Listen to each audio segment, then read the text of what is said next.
آج واقع حضرت جبرائیل علیہ السلام کے بارے میں حدیث میں آتا ہے کہ سرکار دو عالم صلی اللہ علیہ وسلم نے ایک مرتبہ حضرت جبرائیل علیہ السلام سے پوچھا کہ اے جبرائیل، کیا میری رحمت للعالمین میں سے تجھے بھی کوئی حصہ ملا ہے؟ کیونکہ آپ کو اللہ نے رحمت للعالمین بنایا ہے۔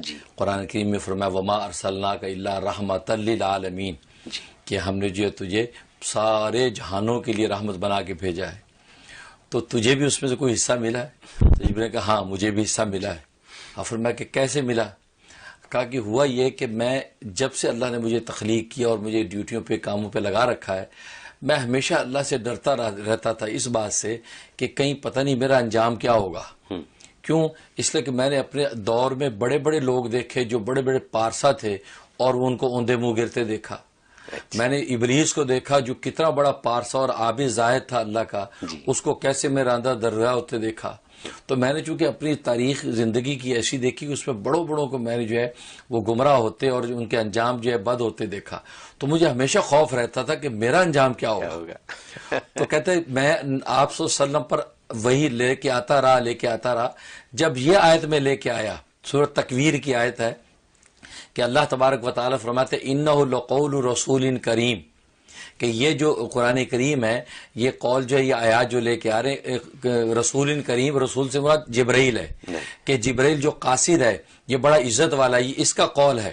انہ لقول رسول کریم ذی قوت والا ہے، عند ذی العرش مکین، عرش والے کے پاس اس کی بڑی عزت ہے، مطاع ثم امین، اور اس کی وہاں اطاعت کی جاتی ہے، سارے ملائکہ کا سردار ہے، سارے ملائکہ اس کی اطاعت کرتے ہیں، ثم امین، اور وہاں کا بڑا معتبر آدمی ہے۔ کہا کہ جب یہ میں آیت لے کے اترا، اور یہ آیت ظاہر میرے بارے میں تھی جس میں اللہ تبارک و تعالیٰ فرما رہے کہ رسول کریم ہے اور اللہ کی بڑی عزت ہے، وہاں بڑا معتبر ہے، تو مجھے اپنے انجام کے حوالے سے اطمینان ہو گیا کہ میرا انجام خیر ہوگا۔ تو یہ مجھے آپ سے نفع پہنچا ہے کہ میں اب جو مطمئن ہو کر آپ کی خدمت میں بھی آتا ہوں، اللہ کے احکام پورا کرتا ہوں، وہ ڈر میرا نکل گیا۔ یہ آپ کی رحمت للعالمین کے صدقے سے مجھے یہ اللہ نے نفع عطا فرمایا۔ اب اندازہ کریں کہ سید الملائکہ بھی اس رحمت للعالمین سے فائدہ اٹھا رہے ہیں، اور اس عالم نے کیسا نہ اٹھایا ہوگا۔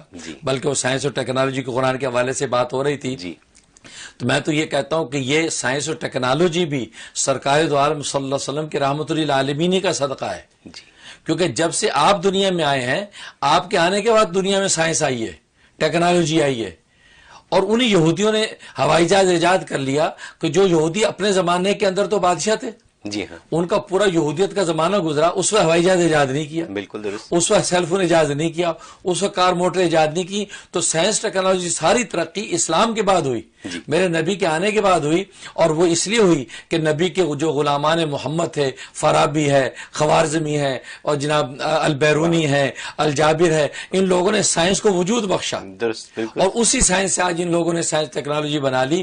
تو یہ رحمت للعالمین کا صدقہ یہودیت، عیسائیت، ہندو مت، مجوسیت، پارس سب کو مل رہا ہے۔ اس سے تو کہا رحمت للعالمین سارے جہانوں کے لیے آپ رحمت بن کے آئے۔ تو وہ قرآن کریم والی بات کہ یہ قرآن کریم تو وہ خزانہ ہے کہ جس میں ہے سب کچھ، ہم دریافت نہ کر پائیں تو ہمارے ناقص علم کی دلیل ہے، ورنہ قرآن کامل ہے۔ درست، بہت خوب، بہت خوب۔